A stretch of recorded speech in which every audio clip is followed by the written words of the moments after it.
All right, here we go. The mighty return of Juelz Santana of the mighty Dipset. Welcome back. Hey, what up, Vlad? Oh, man, it has been so long. Oh, I actually counted. It's been 9 years since our last interview. Yeah? But more importantly, I thought it was over 10 years. I said, man, Vlad don't fuck with me no more, man.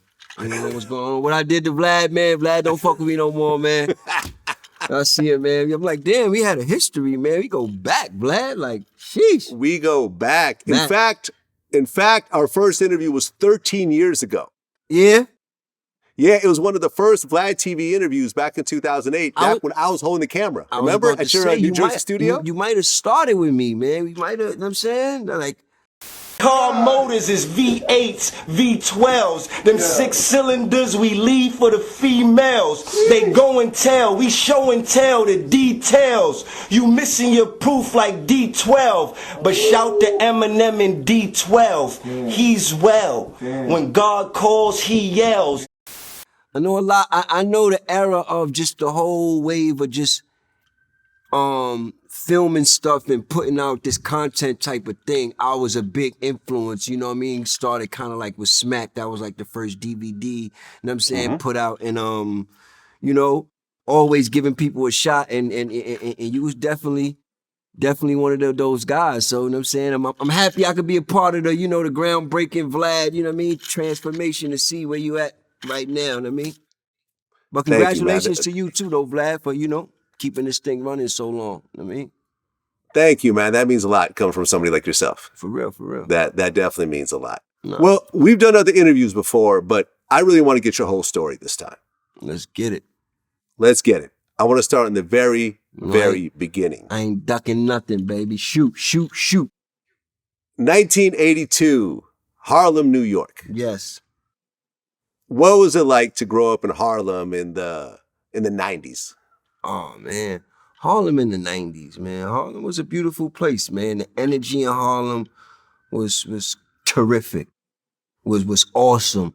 Was above and beyond anything you'll ever see nowadays or you'll get out here. You know what I'm saying? And Harlem, I don't know, like, Harlem was such a small place, but it was such a big place. And I say that because the influence and the impact that we've had on just not only hip-hop culture, not only black culture, but just culture, period. You know what I'm saying? Like, back in them days, everything was moving through Harlem. You dig what I'm saying? Like, you couldn't get access to the things. It's like you had to drive to Harlem to get certain things. You know what I'm saying? Or to feel like you was a part of this culture for real. And it was a beautiful time, you know. Drug dealing was of course a bad thing. It was something that, you know, but it shaped us, man. It kind of groomed us and made us who we are, seeing these drug dealers, seeing the fast life, you know what I mean, the fly cars, you know what I mean? And as far as our aura, Harlem, we always wanted to outdo each other and be the first one. So with that aura and along with the energy that was going on in Harlem at the time, it just made that like the place to be. It was crazy, man. I couldn't imagine growing up nowhere else besides Harlem, especially in that day and age, man. Like, or the clubs that was popping, like, you know what I'm saying? It was, come on, man. Well, one of your parents is black and one of them is Dominican? Well, no, actually both of my parents, I always say I got Dominican in me because it's like my godmother, she's Dominican and she kind of like raised me. She lived in my house. She named me. That's like kind of, people don't know my name Juelz. That comes from my middle name, Juju. Juju comes from her. That's a Spanish nickname that I got coming up, you know what I'm saying? And short of Juju, they call me Ju.